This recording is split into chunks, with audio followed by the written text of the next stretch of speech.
Donald Trump America first का नारा लगाकर आजकल पूरी दुनिया से भिड़े हुए, वो सब पर टैरिफ ठोक रहे। भारत के साथ भी ट्रंप ने यही किया, लेकिन यहां नरेंद्र मोदी हैं और नरेंद्र मोदी का भी मंत्र है नेशन फर्स्ट। इसलिए नरेंद्र मोदी भी भिड़ गए हैं ट्रंप से कि कुछ भी करो भारत झुकेगा नहीं। इसी से ट्रंप अलबला गए, क्योंकि नरेंद्र मोदी और नए भारत से भिड़ने के चक्कर में ट्रंप कैसे खुद अमेरिका को बर्बाद कर रहे हैं। नरेंद्र मोदी और नए भारत से भिड़ने के चक्कर में ट्रंप कैसे खुद अमेरिका को बर्बाद कर रहे हैं, कैसे ट्रंप का टैरिफ वाला बम अमेरिका पर फट गया है, कैसे महंगाई, मंदी, बेरोजगारी और बड़ी कंपनियों की बगावत से ट्रंप महासंकट में आ गए हैं, वो आपको देखना चाहिए।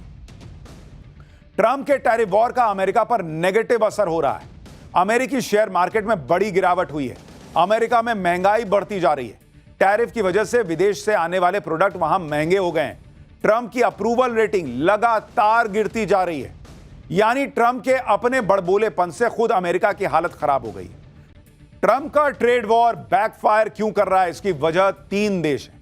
इन तीनों देशों पर ट्रंप ने दबाव बनाने की पूरी कोशिश की, लेकिन ये तीनों ही देश ट्रंप का कोई लोड लेने के मूड में नहीं।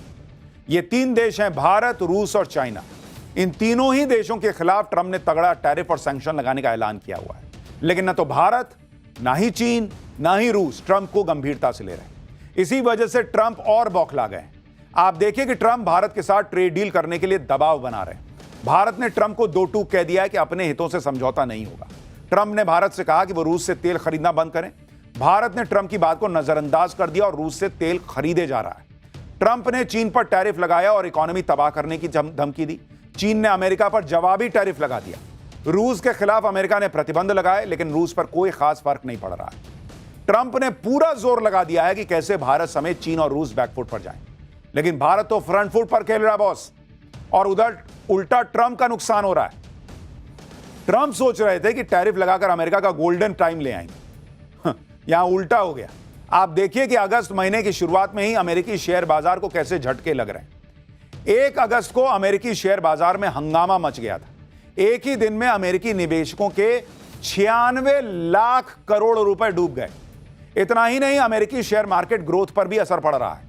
अमेरिका में पिछले कई सालों से स्टॉक मार्केट औसतन 10% का रिटर्न देता है, लेकिन अब सालाना रिटर्न का औसत भी कम होने की आशंका जताई जा रही है। गोल्डमैन सैक्स के मुताबिक अमेरिकी स्टॉक मार्केट सालाना सिर्फ 3% का रिटर्न देगा। यह हो गया है ट्रंप के आने के बाद। यानी पहले तो लाखों करोड़ों रुपए स्वाहा हो गए। आप सोचिए ना बॉस, 96 लाख करोड़ रुपए स्वाहा हो गए एक दिन में अमेरिका के लोगों के और दुनिया भर के लोगों ने जिन्होंने अमेरिकी बाजार में पैसा लगाया। फिर सालाना रिटर्न भी गिर गया है। कुल मिलाकर ट्रंप के टैरिफ वॉर से निवेशकों में इकोनॉमी को लेकर संदेह पैदा हो रहा है। उधर यह भी खुलासा हुआ है कि ट्रंप के दूसरे कार्यकाल में नौकरियां भी तेजी से घटी हैं। अमेरिकी जॉब्स रिपोर्ट के मुताबिक कर्मचारियों को कंपनियां निकाल रही हैं। आप देखिए कि इस साल अब तक अमेरिका में 8 लाख लोगों को नौकरी से निकाला गया है, जो कोविड के बाद एक साल में सबसे ज्यादा है। टेक्नोलॉजी, रिटेल और सरकारी सेक्टर में सबसे ज्यादा नौकरियां गई हैं। ट्रंप के टैरिफ वॉर की वजह से 6000 लोगों की नौकरी गई है, ऐसा कहा जा रहा है। अप्रैल 2025 के बाद मैन्युफैक्चरिंग सेक्टर में 37,000 नौकरियां गई। नई नौकरियां देने के मामले में भी गिरावट आ रही है। जुलाई 2025 में 73,000 नई नौकरियां बढ़ी थी, जबकि 2024 में औसतन हर महीने 2,40,000 नई नौकरियां मिली थी। इससे अमेरिका में बेरोजगारी दर बढ़कर 4.2% तक आ गई। यानी जो डोनाल्ड ट्रंप मागा का नारा लाए थे, मेक अमेरिका ग्रेट अगेन, उन्होंने अपनी सनक के चक्कर में अमेरिका के लोगों को ही बर्बाद करना शुरू कर दिया है। शेयर बाजार में पैसा डूब रहा है, लोगों की नौकरियां जा रही हैं, नई नौकरियां आ नहीं रही हैं। इतना ही नहीं, ट्रंप के टैरिफ वॉर से अमेरिका में महंगाई भी तेजी से बढ़ रही है। जून 2025 में कीमतें 2.6% बढ़ गई हैं। इंपोर्ट गुड्स की कीमतें तेजी से बढ़ी हैं। कपड़े और फुटवेयर प्रोडक्ट महंगे हो रहे हैं। बड़े ब्रांड्स पर कीमत बढ़ाने का दबाव है। गाड़ियां, घर सब महंगा हो रहा है अमेरिका में। ट्रंप के टैरिफ से अमेरिकी जीडीपी 6% कम हो सकती है। इससे मिडिल क्लास परिवारों को $22,000 यानी 19 लाख रुपए का नुकसान हो सकता है। इसी को लेकर अमेरिकी राजनीति में हंगामा मचा हुआ है। डेमोक्रेट पार्टी तो कह रही है कि ट्रंप अमेरिका को बर्बाद कर देंगे। ट्रंप का टैरिफ वॉर भारत चीन के नहीं बल्कि अमेरिकी लोगों के खिलाफ है, ये वहां के लोग कह रहे हैं। अमेरिका में यह हाल है कि वहां की बड़ी बड़ी कंपनियां कीमतें बढ़ा रही हैं और अब तो कंपनियां प्राइस के साथ साथ ट्रंप के टैरिफ से बड़ी महंगाई का आंकड़ा भी प्रोडक्ट पर लिख रही हैं, ताकि पब्लिक को पता चले कि यह बढ़ी हुई कीमत आपको ट्रंप की वजह से देनी पड़ रही है। बहुत बड़ी कंपनी है Amazon, जिससे आप भी सामान मंगाते होंगे, उसने तो बगावत कर दी भाई। उसने फैसला लिया है कि वो प्रोडक्ट की कीमत के बगल में ट्रंप के टैरिफ से प्रोडक्ट कितना महंगा हुआ है वो भी लिखेगा। इससे भी ट्रंप सरकार बौखला गई है। इन सारी वजहों से डोनाल्ड ट्रंप की अप्रूवल रेटिंग लगातार गिरती चली जा रही है। अमेरिका के लोगों को ट्रंप की इकोनॉमिक पॉलिसी पर अब भरोसा नहीं रहा।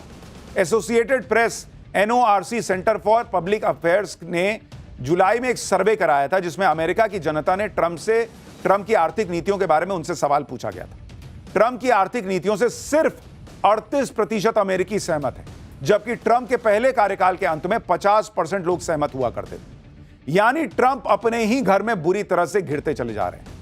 अमेरिका में लोग अब ट्रंप के टैरिफ की आग महसूस कर रहे हैं, लेकिन यही हाल रहा तो ट्रंप की वजह से पूरी दुनिया संकट में आ जाएगी। ट्रंप रूस पर दबाव बनाने की पूरी कोशिश कर रहे हैं। रूस से तेल खरीदने वाले देशों पर सैंक्शन लगाने की बातें कर रहे हैं। एक्सपर्ट्स के मुताबिक अमेरिका और रूस के बीच तनाव बढ़ा तो ब्रेंट क्रूड ऑयल की कीमत बढ़ सकती है। रूस पूरी दुनिया में 50 लाख बैरल कच्चा तेल हर दिन सप्लाई करता है। अगर ग्लोबल सप्लाई से रशियन तेल निकाल देंगे तो तेल और महंगा हो जाएगा, क्योंकि सप्लाई जो है वो कम होगी, डिमांड उतनी ही रहेगी, तो भाई कीमत बढ़ जाएगी। फिलहाल ब्रेंट क्रूड ऑयल की कीमत $68 के प्रति बैरल के करीब है, जो बढ़कर 100 से $120 प्रति बैरल तक जा सकती है। यानी ब्रेंट क्रूड ऑयल की कीमत 46% से 75% तक बढ़ सकती है। लेकिन भारत में तेल की कमी नहीं होगी, क्योंकि भारत 40 देशों से तेल खरीदता है। और यही बात भारत और चीन दोनों कह रहे हैं कि भैया अगर हम रशिया से तेल नहीं खरीदते तो दुनिया में हाहाकार मच जाता, क्योंकि इतने तेल की कीमत बढ़ जाती। आप यह भी देखिए कि ट्रंप के प्रेशर के बाद भी भारत की रणनीति में कोई बदलाव नहीं आया। पीएम मोदी लगातार वो काम कर रहे हैं जो भारत के हित में। रूस से सस्ता तेल खरीदने में भारत का फायदा ही है। ब्लूमबर्ग के मुताबिक रूस ने पिछले कुछ घंटों में भारतीय कंपनियों को 22 लाख बैरल कच्चा तेल रवाना किया है। इसके अलावा 22 लाख बैरल कच्चे तेल की एक और खेप जल्दी ही डिलीवर होने वाली है। एक और टैंकर से भारत पेट्रोलियम और ONGC के लिए 7,20,000 बैरल कच्चा तेल डिलीवर किया है। कच्चे तेल की यह सारी डिलीवरी ट्रंप के बयानों के बाद भी हो रही है। और आपको याद होगा ट्रंप ने अभी 2 दिन पहले कह दिया था कि मैंने सुना है। एक तो राष्ट्रपति हो भाई, सुनी सुनाई बात पे बोलते हो। और उन्होंने कहा था मैंने सुना है कि भारत जो है वो रूस से तेल खरीदना कम कर रहा है, देखते हैं आगे क्या होता है। तो सुनी सुनी बात जो है वो सुनी सुनाई बात वो फालतू निकली। भारत तो खरीद रहा है रशिया से तेल। इसी से आप समझ सकते हैं कि भारत ट्रंप के दबाव में नहीं आने वाला। इसी बीच ट्रंप ने भारत को नई धमकी दे दी है। इस वक्त की बड़ी खबर आपको बता दूं, ट्रंप ने अब कहा है कि हम भारत पर और ज्यादा टैरिफ लगाएंगे। भारत रूस से काफी ज्यादा कच्चा तेल खरीद रहा है और उसे ओपन मार्केट में मोटे मुनाफे पर बेच रहा है। यानी ट्रंप की नई धमकी आ गई है कि भारत रूस से तेल खरीदना बंद नहीं कर रहा। 2 दिन पहले कह रहे थे कि मैंने सुना है कम करने वाला है। 2 दिन बाद कह रहे हैं कि भारत जो है वो रूस से अच्छे मात्रा में तेल खरीद रहा है और ओपन मार्केट में मोटे मुनाफे से बेच रहा है, तो हम भारत पर और जो है वो टैरिफ लगाएंगे। ट्रंप ऐसे बोल रहे हैं जैसे रूस के साथ व्यापार करना गुनाह है। लेकिन ट्रंप और अमेरिका की असलियत आपको बताता हूं। रूस यूक्रेन युद्ध के बाद रूस पर कई सैंक्शंस लगाए गए, लेकिन खुद अमेरिका ने रूस के साथ व्यापार जारी रखा।